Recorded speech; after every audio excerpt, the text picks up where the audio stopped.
Good afternoon. Welcome, everybody, to the American Space Museum. I'm Mark Marquette. So glad you're with us today to stay curious. It's April 3rd, 2025, and I'm pleased on this spring day in Central Florida to welcome Wes Hoaglund, who was one of the creators and instrumental founders of our U.S. Space Walk of Fame Foundation and this beautiful Space Walk of Fame. Welcome, Wes. Thank you. I know we are anxious to hear your story about all of this. I don't know you at all, as you were in the museum a while back. But as we look at the beautiful Mercury Monument behind us here on our green screen, uh, many of you that have watched Stay Curious and during the 5 years we've been on have heard me say many times that this Spaceview Park is like a Eiffel Tower. It's like a Coliseum, a Big Ben, if you will, a one of a kind place in this world where the only place you can put your handprints on over 30 of American hero astronauts. And this is the man that had a lot to do about it. How do you like it when I put it that way as a space lover? It's true. Um, I don't know how far back you want me to start. Well, I'll tell you where I want you to start. I want you to start is where'd you grow up? And what kind of career did you have that brought you to Titusville? And but you did help. Let me read what you sent me here. This is one erudite bon vivant. Okay, for sure. All right, says so right on your card there, man. and erudite bon vivant. I'd like to think I'm one fond of good living myself. So. That sets it up right there. Let's do Wes's bio here.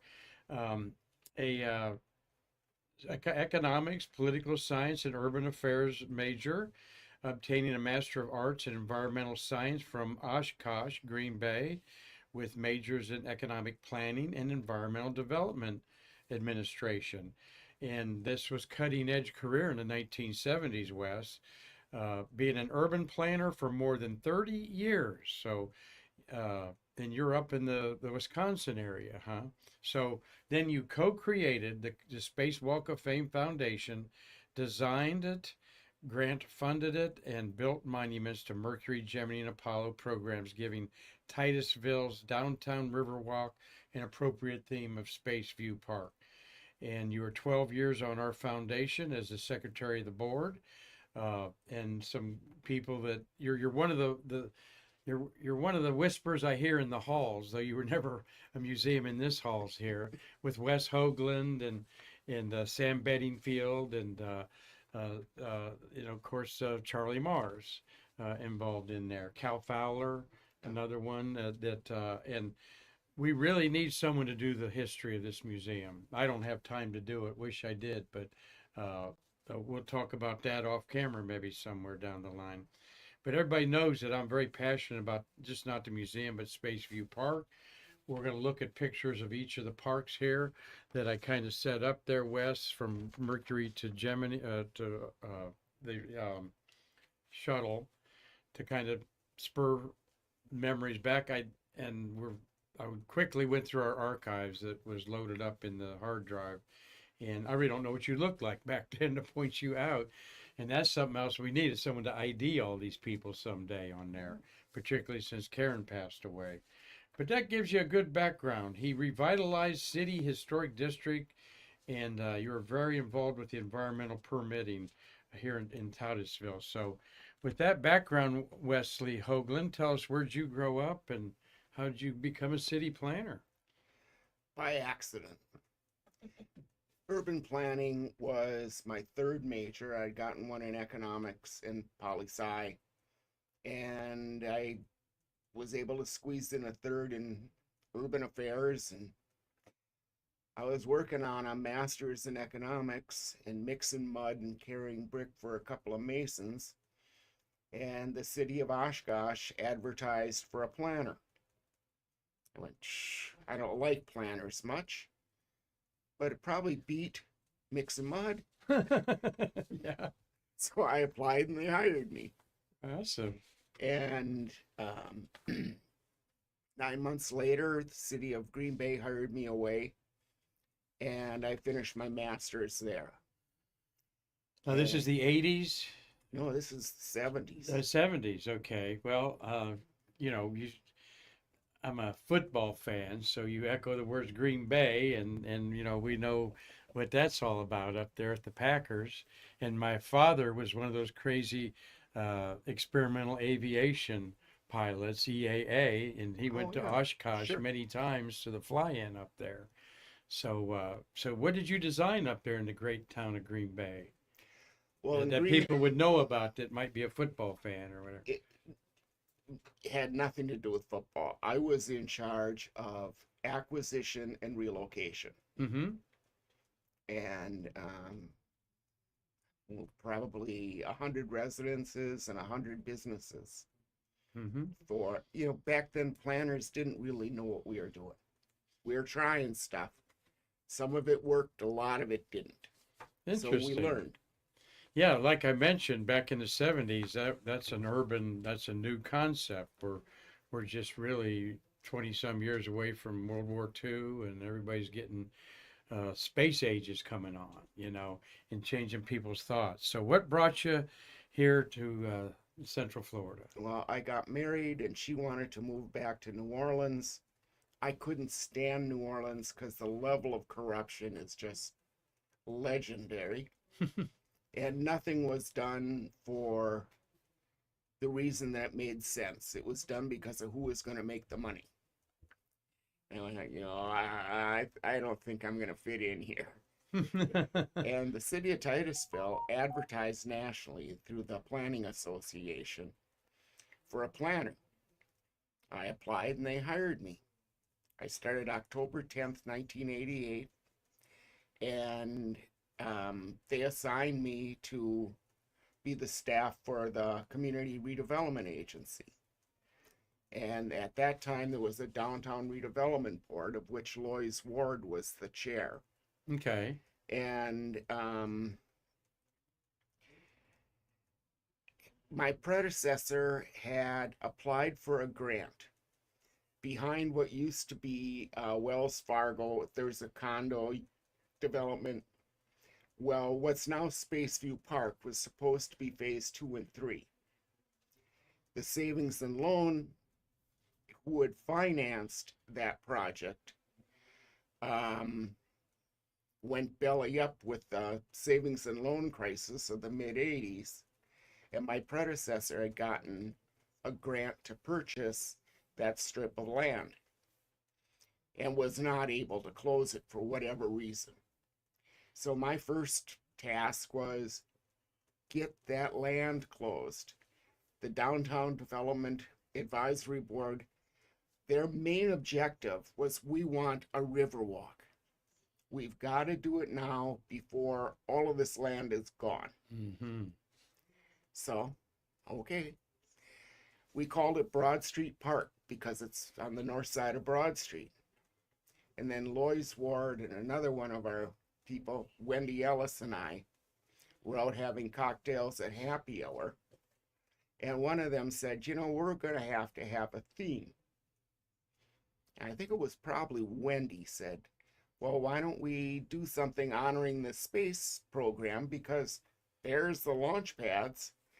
And Lois said, yeah, but let's, instead of focusing on just the astronauts, let's dedicate it to the men and women who were there behind the scenes making everything happen. So we decided that we would change the name to Spaceview Park and start our process of honoring. And of course, the obvious first step was we're not going to get Grumman and Boeing and those companies writing annual checks to the city of Titusville. So we got to create a nonprofit, a 501c3. So I had done that before, but we enlisted Hank Evans, who is a local attorney, to help us with the 501c3 application. We are granted nonprofit charitable status and began collecting donations from the space industry. I believe that was 1989, and 1888 is when you become a 501c3. Yeah, I guess it was that long ago. Yeah, yeah. Uh, and I just wanted to interrupt a couple points there. Sorry to interrupt you there. Not at all. We're going to hear what we've never heard before, the birth of Spaceview Park. We talk about our museum representing the birth of the space age in Brevard County, you know. And so we're fascinated with this. I wanted to give a shout out to those watching, including my daughter, Jessie, and my granddaughters. And we got Julie Clay's watching, Gary Gerald. Gary Gerald's got Vidalia onions he's about to harvest up in Georgia, up there. And Mark Usiak from Pennsylvania, Tom Usiak. He's watching with Chris Callie, who's there at their home. They all have been to Spaceview Parks. I know they're finding this very fascinating, Wes, and others that are watching around the fruited plate, including Elena is in South Africa. And we'll have a guy, Cliff, coming in from Australia here in a minute or two. He must be a little hungover because it's about 7 in the morning in Australia there. But anyway, this is the kind of people that have been with us a long time. And I just wanted to interject some dates in there as you go along. So the woman's name again that was Wendy Ellis. Wendy Ellis, okay. And you never would ever become a her? I've been gone a long time, Mark. Yeah, yeah. I understand, but that's why we're glad to have you here. And grateful for your sister Sue for bringing you here, too. I understand she played a hand in you moving here, too. Not really. Oh, She was here, but she was living here in Orlando, she said. Okay. I answered. We had a crash, you know, oh, you were married, so. No, I was separated, soon to be divorced. Okay, well, you could have crashed on her bed. Well, I her did couch for the there. first month or so. All right, I'm going to turn you loose again. We are fascinated how these monuments were created. As you see, I got some pretty pictures. So once you get to the first monument, Mercury is dedicated in May 1995. And that's 30 years from now. And I'd like to try to do something May 12th out there. Maybe, do you remember that event? Yes. Okay. Well, tell us what brought us up to there, because we've got a story about a dentist that we tell. That is total fiction. Okay. All right. That's what I want to know. You can say BS if you want there. So I will quit saying that He story. appeared before city council and suggested that the city put stars in the downtown sidewalk for the astronauts. Okay. And Like Grauman's Chinese Theater. That is the beginning and the end of his involvement. Okay. His name is Dr. Chastain. Yeah. And it's baloney. All right. From someone who was there, Wes Hoaglund. Well, tell us what is the stake of all this, not the baloney. Lois Ward, Wendy Ellis, and I created the foundation to support what our deal was. I basically was the one and only staff member for the redevelopment agency. So I said, what we'll do is CRA will put in the infrastructure, but the foundation has got to fund the storyline, the monuments and stuff that goes along with it. So that was kind of our unwritten deal. And I went to work trying to get grant money. And throughout the little over 15 years I spent with the city, I got them $7.5 million worth of grant funds. And I had to use one grant as my match for the next grant, because back then we didn't have much money. So I had to be very creative in how do I play these in the right order that I can keep leapfrogging with other people's money. Yeah. We did it. Then Cal Fowler became the first president. There's a picture of him there if you want. Yeah. Let's see. Cal is Cal is there. he brought it. This, so you hang this up in your home, obviously. Yes. Of your memories there. That's the first group right there. Yep. All right. That's Cal and myself and Wally Schirra. Okay. And Wally's laughing, which is what Wally always did. That's not, and there he is in another picture there. Right there. All right, we'll look at the other pictures there too, and when it's appropriate. And Cal was able to somehow ingratiate himself with Sandmeyer Steel. Okay, he was a space worker, Cal Fowler. Originally, yeah, but then Okay. he became the president of the foundation. And so he's the connection with Sandmeyer Steel, who I'm familiar Yeah. with out of Pittsburgh. Yeah. That donated all the stainless steel there. They've actually had family members come here a couple years ago to want to see the park that Grandpa helped build. Yep. Interesting. All right. And Sandmeyer Steel in Pittsburgh. Yep. Which is hard for me to say because I'm a Cleveland Browns fan, but in your case, I'll say Pittsburgh. and as we're working on developing Spaceview Park, I lived in Orlando and I commuted back and forth every day. And I'd get home, I'd stop and I'd have a couple of cocktails. And I met this woman, her name is Cherie Rowan. And her brother, Glenn, has basically an uplink firm where he will go to an event and uplink to the satellite the video of the event. So Cherie's idea was that we could videotape the handprints of the Mercury astronauts. She said, the Mercury 7 Foundation is meeting at the Peabody in Orlando. Why don't we get some clay tablets together and go and camp out in the hallway where they're meeting?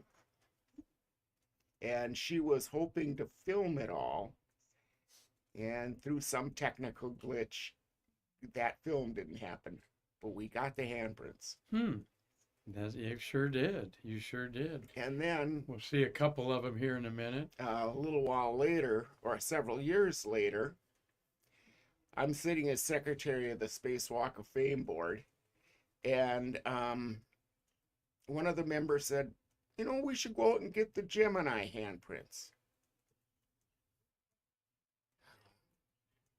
What the hell am I going to do with 16 sets of prints?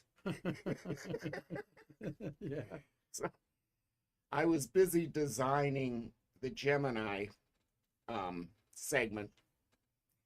Let's look at the Mercury one here. Okay. Let's look at some pictures of the Mercury one there. There's the U.S. Space Walk of Fame. Who designed that? You remember? Yes. Consulting firm called Design Studios West.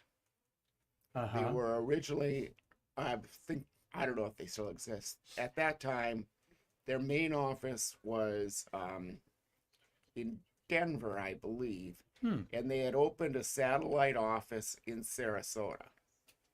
And they won the bid to do the design of Spaceview Park. Okay. Wow. And preserving achievement, inspiring innovation, still our mantra after all these years. Founded actually in 1988. I say 25 years with the museums, which we're not going to talk a whole lot about museums there, but here's the beautiful Spaceview Park as it looks today.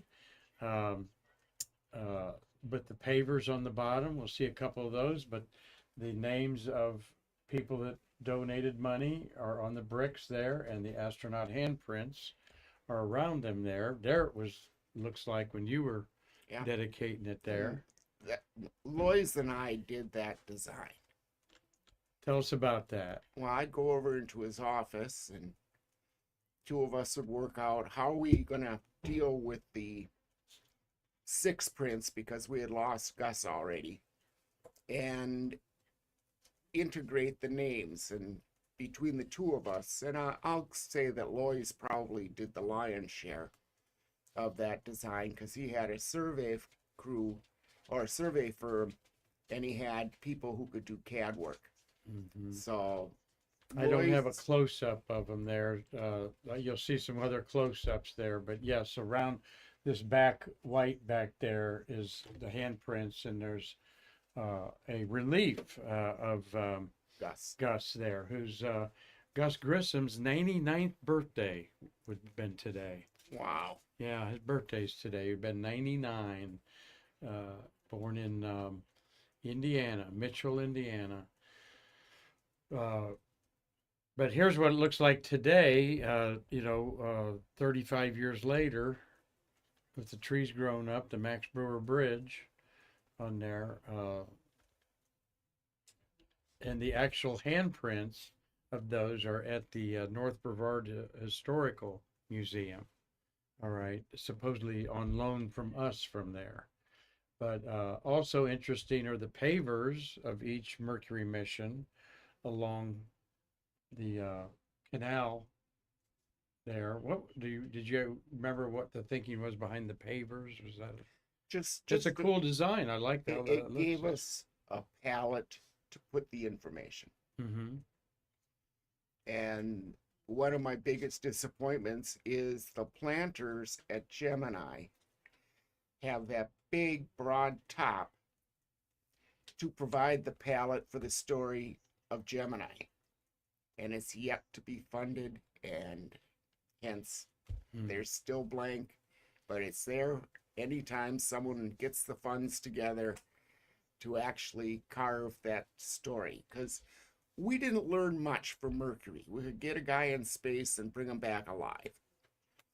Gemini is where we learned everything we needed to get to the moon. Absolutely. The extra vehicle activity, the docking. Gemini is where we learned what we needed to do to successfully go to the moon and back. One other shot I love of where'd it go? Yeah. Marty and I are big Goddard fans, and we love that Goddard, it actually starts out with Chinese fireworks on the paver, and then Goddard and Star Spangled Banner is even represented by this. Those three were Cal's. Really? Yeah.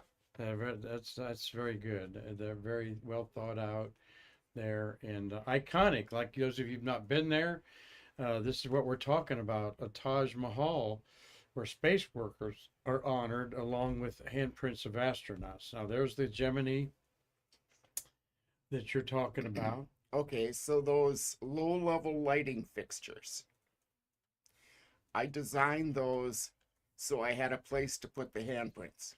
There they are, right there. And got Dura Art Stone out of California to custom cast all of those for us. And there's low-level lighting for the walkway incorporated into those fixtures. And it gave me a place for the 16 handprints. Awesome. And in fact, that's Pete Conrad's, who had passed away in 1999 before you could get his handprints. But the two, of course, is the Gemini 2 twins, the Roman or Greek mythology, and the names of different contractors and NASA and so forth on there. The last ones at the very bottom are ones we put on in about when I first came here, Cal, and they were very expensive. Hard to find an artisan to do that anymore. So we're not taking Gemini names anymore. Right there on the horizon, on the river, is the Vehicle Assembly Building, approximately 9 miles away from the park there. Marty, do you have a comment? No. Oh, okay. We're talking with Wes Hoaglund here, who's one of the founding fathers of this museum. That we're doing business as a museum, but the U.S. Space Walk of Fame Foundation, when you make your contributions to us, and we know you do, that's where the money's first deposited. in there. So go back here. You honored not just the programs, but there's a paver for the Atlas rocket there. I thought that's always kind of cool. Um, the So you got the Mercury and the Gemini. By the way, Wes, I don't know if you've been over there, and I didn't throw a picture in, but there's now a bridge connecting the two. Did you get to go over there and see that? Yes, I've seen it. What did you think about that? I would have done a little more style, but Oh, it's okay. functional. Yeah, functional. I'm trying to get him to dig up the lagoon there and heat it, and now you've got an attraction for the man. The Oh, don't do that. Don't do that. I served on the Brevard County Manatee Protection Ad Hoc Committee, Yes. and that's got to be over 25 years ago.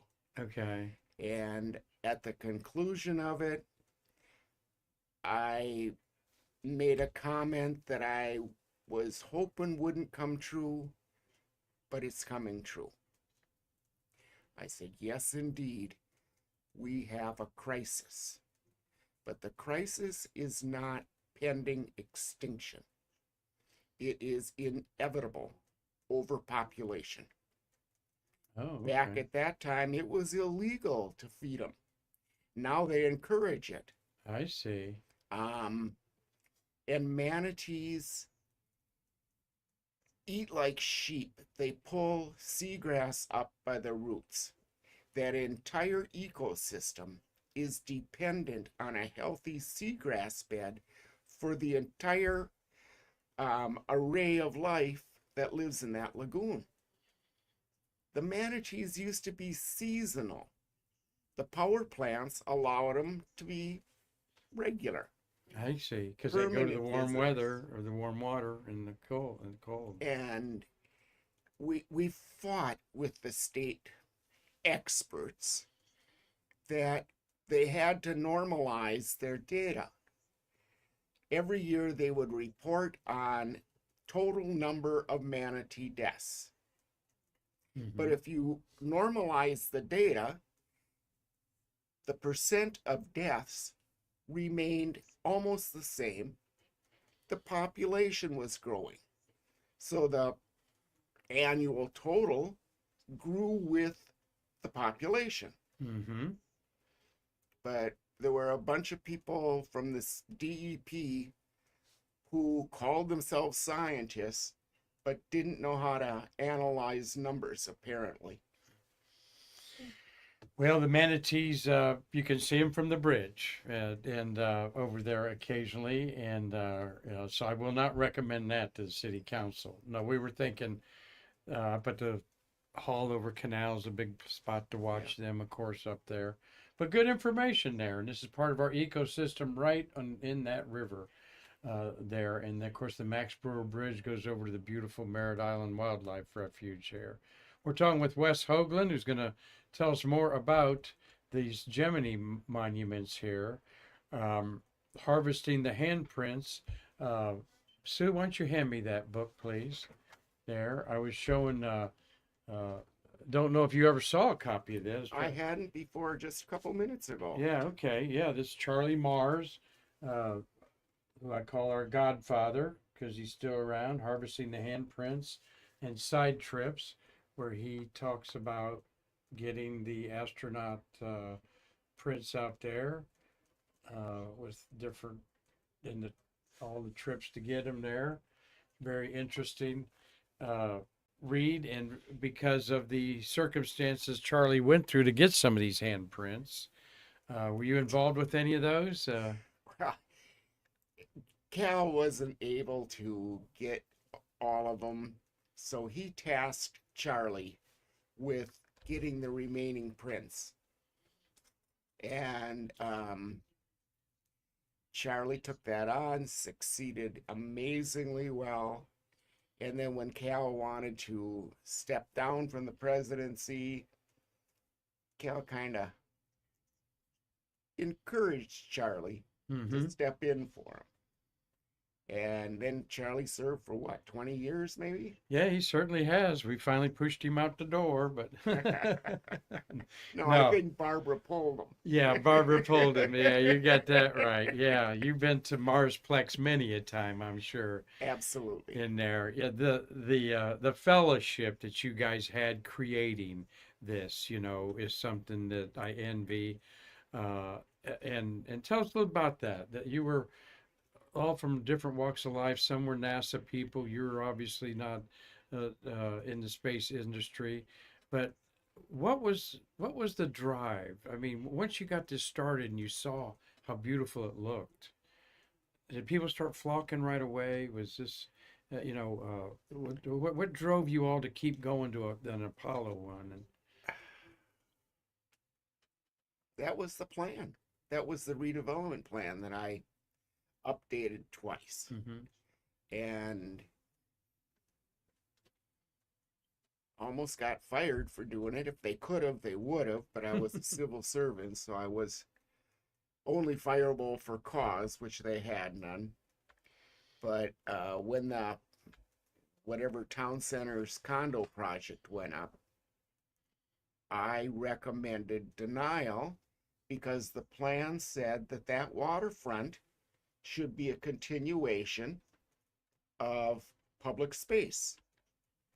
And now every city of any size has incorporated wonderful public space to make their private projects work better. hmm But the company that wanted to build those condos insisted that their market was gated and no public access and no amount of cajoling, persuading could convince them that putting a public walkway in front of those condominiums would only have increased their value. So we have three 10-story condominiums that were going north where Spaceview Park was going to be extended. So you had to take a dog leg to the left Yep. in there.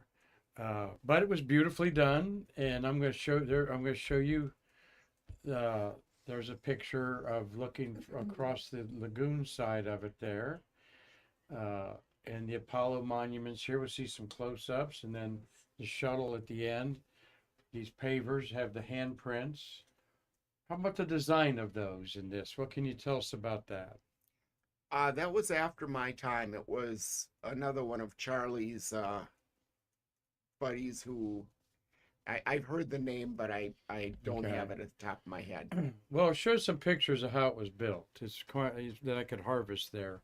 Quite with Charlie Mars involved in it as a project engineer who built a Slick 6 launch pad for the shuttle out of Vandenberg, and he also was the lead manager on the International Space Station, then called Freedom.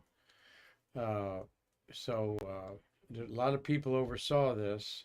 That's Warren Lackey with the hat right there. He designed a lot of this. You see so the idea was to take $100 from space workers like Marty and put your name up there with the contractors you worked at. In the background is the Apollo uh, that has the around it these bronze plaques. Yeah, I mean, you said you weren't around for this, so I'll just Well, kind of breeze through it. Sandy Storm had been Yeah, I got Sandy in hired here. to do the base and Yeah, all those there's bonds. Sandy right Yep, there. that's Sandy. She worked for years, and Cal and I used to go over to the foundry in Sanford and oversee her progress because it took her several years to complete those bronze panels. I will see one close up. That's for her statue of President Kennedy, who I'm told Caroline Kennedy saw and was very impressed with it. And actually maybe wanted a copy of it, but they'd already broke the mold. And there's our Gemini again. Uh, and there's Sandy. I've met her several times. Wanted to show you. There's 2, 4, 6, 8, 10 astronauts, Marty, all wearing an Atlanta shirt. That must have been maybe the dedication of Atlantis over there. That's Runco on the left. I recognize him. Uh, but this was the kind of support, folks, that Wes Hoaglund and others had from astronauts. You had plenty of support from who were some of the astronauts that supported the The, first two there. the six surviving Mercury and almost all of the Gemini. And Delaware North, when they took over the visitor center, was very generous with the Walk of Fame Foundation. Oh, okay. Anytime we wanted to do a fundraiser, they would provide us with an astronaut or two.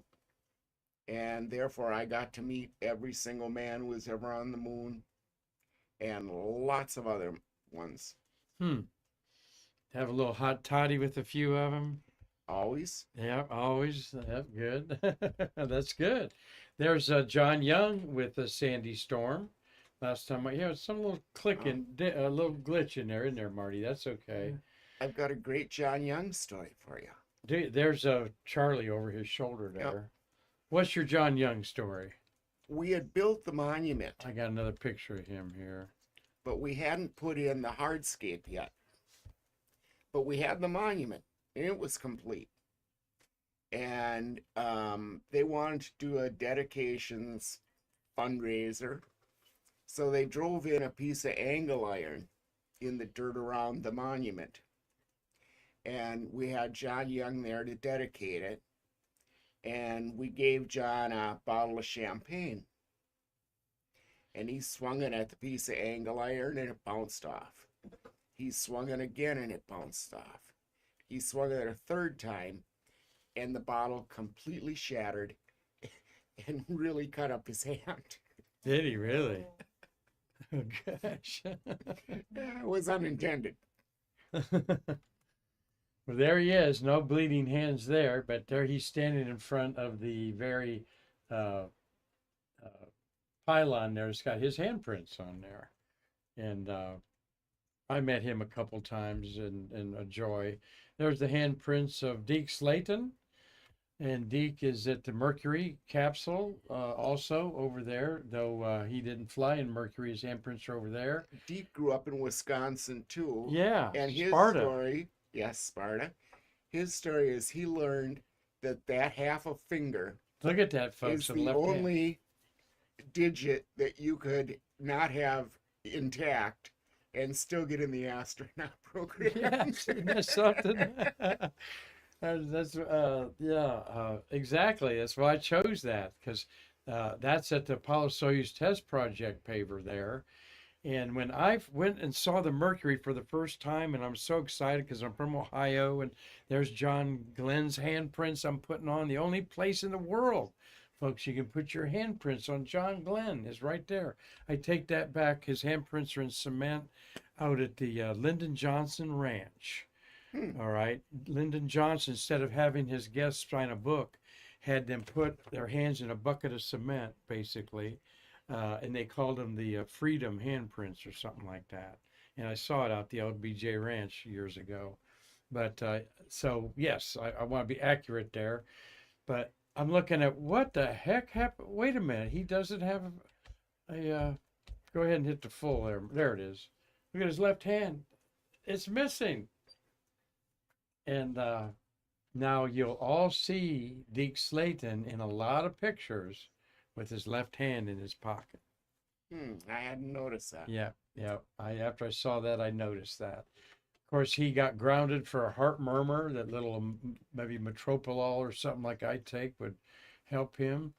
And then he put him, of course, chief of the astronaut corps.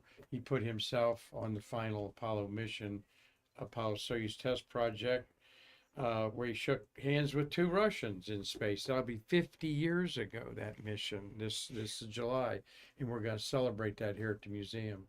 But yeah, he's a good old Wisconsin Badger up there. He's Sparta, Wisconsin has a bicycle shop that they have a museum to him above the second floor. Hmm. up there. And I know that because they're very, they do a lot of good promotion on social media and will raise money by having Fred Hayes or Charlie Duke come in on a little one-on-one and charge people $10 to watch it on YouTube. So, When we had the museum down in one of the malls, because it at different times was in both of them, Fred yes, came down because Fred and Charlie were very good friends, yes, they and are. Fred signed autographs for at least 8 hours straight. 8 hours straight. Started Wow. like 10 in the morning, and Just at 6 at night, 6 huh? at night it was still going on. Many, many times. And yes, I know how close he and Charlie are. True gentlemen. Marty, my co producer over here, he chaired the Grumman annual reunions, or every 5 or 10 years of the anniversaries of the moon landings. And Fredo talked at all those. And just, he's just what he went through the Apollo 13. I truly think he lives every day after that, grateful that he's alive. He shouldn't have been by all odds. That's right. That's right. Hope you're enjoying these stories with Mr. Wes Hoagland here. I certainly am, and happy to hear these founding stories, some of the urban legends that I will squash about the dentist. I've told that way too many times, but It's just and not not based in fact. okay, that's good. We got Robert Mecklenburg's watching from the Netherlands in there, and I think Mark Thales up in Wisconsin. No, if I'm not wrong. Anyway, we got a good group watching today, as always. If you have a question for Mr. Hoagland, please do. The Mercury Monument was dedicated May 12th, 1995, so we got to get a 30th anniversary together for that after our Shuttle Fest that we have in a week. The Gemini Monument was dedicated November 7th, 1997. And the Apollo Monument, they had groundbreaking on July 16th at 1999 at 9:32 a.m., exactly 30 years after liftoff of Apollo 11. And that was a week-long 30-year anniversary celebration here in Titusville. The monument was dedicated in 2007, so it's 18 years old. And the shuttle monument was dedicated 10 years ago, last November, out there. And now we're working on an International Space Station monument, is tentatively in the works for that. Let's look at a couple other pictures here and get some more insight from Wes Hoagland about this beautiful Spaceview Park that he helped design. All right, Marty, I'm going to go like that. Yeah, there's some more astronauts. That's John McBride. You certainly got to know him, probably, or not. Big John. He was the astronaut of the over the astronauts at Delaware North. That looks like Marty. Right beside there is we talk about his book all the time. I don't know the one in the middle, but I know that's Bob Coe, who passed away, and that's Runco on the right. And who wrote the book Riding Rockets? That's him right there. Senior moment, yes. Riding Rockets by bum. Someone's going to tell me. Mike Mullane. Mike Mullane. You got part of it. You got the first half. I got the second half. There's the Big John. Passed away last year. He was the face of the astronauts out at Kennedy Space Center. Did a lot for our museum. He is actually a emeritus board member with Fredo. There is Jerry Carr in the foreground. Al Warden beside Jerry Carr. Don't know who the bearded gentleman is.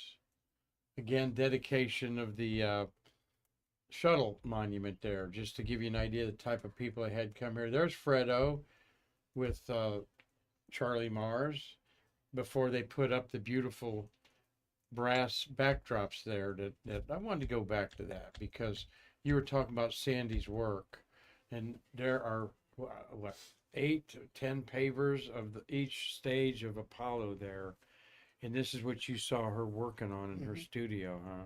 That's correct. Was the original like clay model, and then Yes. this was cast out of it She there? would do it in clay, and then it would get cast in bronze at the foundry in Sanford. And who was giving her input? Did you know about the Uh, accuracy of this stuff? Okay. Everybody, I'm Yeah, sure. everybody. Yeah, there she is, Sandy, right there. I want to show her again. The Kennedy's is stunning, and he's delivering his talk, and that's a picture I took. They've got the Earth and the Moon, not to scale on the other side there. So I wanted to get back and show that, and a couple of dignitaries there that have been part of us. Sam Bedingfield, and there's Cal Sam, Fowler. yep. I got an interesting Sam story for Well, you. there he is. Don't know who the lady is, but I know that's I Sam. can't see well enough. Um, we're sitting at the board meeting before it starts, and they're all rocket scientists except me, and I'm there with my laptop computer getting ready to take minutes, and the conversation somehow gets on the one rocket that went up about 6 inches and then shut off and just set right back down. They're going, we're sitting out there, and that rocket's back, never left the ground really. Mercury Redstone 1, actually. And the computer said, well, it's back to altitude. We need to deploy the chute. So the rocket deployed the chute. And they're chatting amongst each other. And Sam goes, yeah, all you assholes were back in the blockhouse. I had to go out and tie that parachute off. Did he really? Yeah, that was Sam Bedingfield. We've got a plaque to Sam in our Mercury Gemini gallery honoring this gentleman that was NASA badge number 4. Okay, the first 20 people hired went by alphabet. You know that? Did you hear the story how he got down Uh, here? It's on the well, wall I there. knew that he was at number 4, but I didn't hear Yeah, alphabet. it was by alphabet, and he was Bedingfield. See, so he went to college at Purdue with Gus Grissom, and he's baling tobacco or something on his family tobacco farm in the Carolinas. He didn't like it. He talks to Gus for some reason, and Gus says to Sam Bedingfield here on the left says, uh, uh, Gus was telling Sam, he says, I'm down here in Florida, and I'm in the space program, and we're building rockets. Come down here and help us build rockets. And Sam says, I don't know anything about rockets. To which Gus Grissom supposedly replied, don't worry, nobody does. That part is true. The part that's not in there is Sam was a test pilot. Okay. And that's how we met all these guys. Okay, yeah. And he was too big to fit in the Gemini or the Mercury capsule. So All he right. didn't make the astronaut corps. He married this woman whose family had a plantation in Virginia, and Sam tried to be a gentleman farmer for a couple of years. No. You can't go from test pilot Yeah. to gentleman farmer. So Sam went down to see if they were hiring at the airfield, and they said, we don't have any openings, but go see those guys across the field. They're calling themselves NASA, and they're hiring. So Sam went across the airfield, and sure enough, NASA hired him. And he become badge number 4, a legend out there at the Space Center. One of the go-to. He did all kinds of VIP tours, I understand. He was a wonderful human being. And still, he's got a grandson named after him that occasionally helps us here. And I met his daughter many times. Has been involved here at the museum. But yes, the name Sam Bedingfield lives on here. Marty, we've got a question for Wes Hoaglund. Yeah, from Dean Babcock. Did Neil Armstrong ever visit Spaceview Park?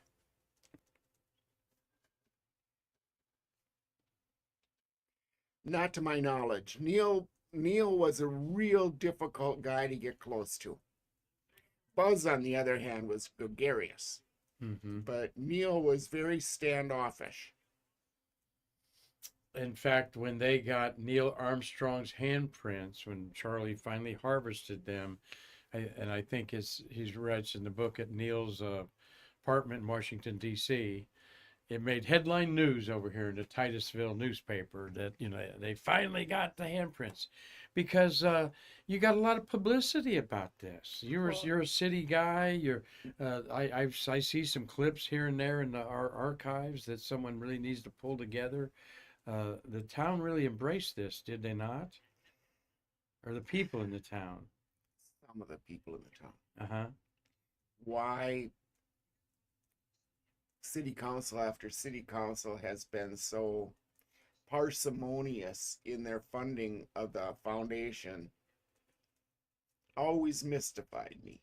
Uh-huh. The foundation provided Titusville's CRA, Community Redevelopment Area, with a draw that any community would kill for it. And we've never gotten the city council to become a part owner, if you will. You're still fighting that fight. I mean, really, we had a horrible transient problem there 2 years ago that took a while to clean up. There where you didn't even want to go over there, and we got involved, and that was then now. As the director of this museum, one of the things that I've approached and have been in front of the mayor and some city council members is we need a memo of understanding about this park. The park is owned by the city of Titusville. The maintenance is done by the Brevard County Recreation Department, and we get all the phone calls about anything that goes wrong over there. And then we have to be responsible for fixing it. Like occasionally, the heat, some of these pavers have fallen to the ground or something like that. I mean, pieces of them. The glue comes loose or something. So that's what we're doing. And so you're telling me this has always been a constant. Since day one. Yeah. Well, that's we hope to make it better because, and like I say, I am all about this park as the legacy of America's space age, like none other. To me, it's like going to Gettysburg if you're a Civil War person. All right. It's or whatever. I've been on top of the what is the mountain on top outside of Atlanta. One little Civil War skirmish was up there, near Ruby Falls up there. But anyway, I'm just saying, Wes, you are part of something that I would be very proud of. This is the legacy of just not Central Florida, or Florida. This is the legacy of human race, humanity leaving the bonds of earth just 10 miles from where we're sitting. Yep. In that park, I tell everybody, it's 3 blocks away. It's part of our museum, and you really got to see it. So, how do you feel about that? I mean, as far as its legacy continuing. I share that opinion Good. and Yeah. always have. Couple other pictures there. There's Lee Sterrick, Murphy Wardman. We miss Murphy a lot there in the background. Yeah. You certainly knew Murphy. Yep. Well. And he Wes, when I first, the gentleman in the back on the left, when I first came in here as a docent and moved here, there's Al Kohler. You certainly know Mr. Al Kohler. Yeah. And his father did the exhibit to your left as you leave this room. Yep. There's his name up on the pover. It was all mechanical and analog. Yeah, that had to really be something to watch. I've seen the movie of it. Windshield wiper motors from Volkswagens, and I've heard Radio Shack parts. Dr. Kohler there and his dad put that together in 1870. There's how beautiful Space View Park looks today. And you didn't have anything to do with the astronaut memorials, did you? At all, No. when those were going on? There's every January, last Sunday of the month, we honor our 17 fallen heroes. There's Krista McAuliffe, 2026 or something like that.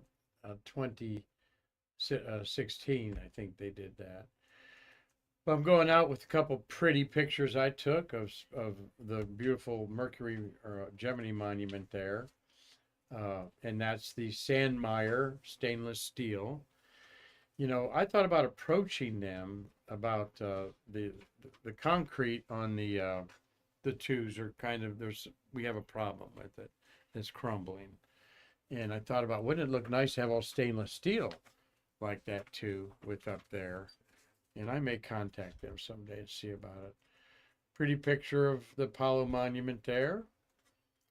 And as you all can see, the gorgeous beauty of it, different times of day, is truly a tourist site. And there's where we watch the launches, where they've been watching launches for decades right there. Those little bricks have people's names on them, on the pavers there. So One of the things I enjoyed the most is going down and standing in the cul-de-sac at the end of a launch and just listening to the crowd talk to themselves as they're leaving after the launch. You know, there's smiles all over. yeah, that's, and for many people, that's the only launch they'll ever see. Incredible number of them, really. Mm-hmm. And we're here to see them, you know, now every 3 days, but back then, you know, there was a good dozen a year or more, something like that going on. Well, I've enjoyed talking to you and hearing your stories. What has this brought back to you, this reminiscence I've done about the park? How much fun it was. Oh, good. You had a good group of people, it seems like. Excellent. And they were very passionate about the American space program. And we wish the city would get just as passionate. But I know what you're talking about. They all know that their bread was buttered by the space program one way or another, right? No matter what you did, where you ran a carry-out or a lumber company or mixed mud to make put some more bricks up somewhere, or worked out there. This place is pretty special, I think. Yep. But we're going to work on what we can to keep your dream alive there and get more people involved with it. Is there anything I didn't ask you that you'd like to share with our wonderful viewers today? No, I think we covered most of it. Good. Well, I really appreciate it, Wes Hoaglund there.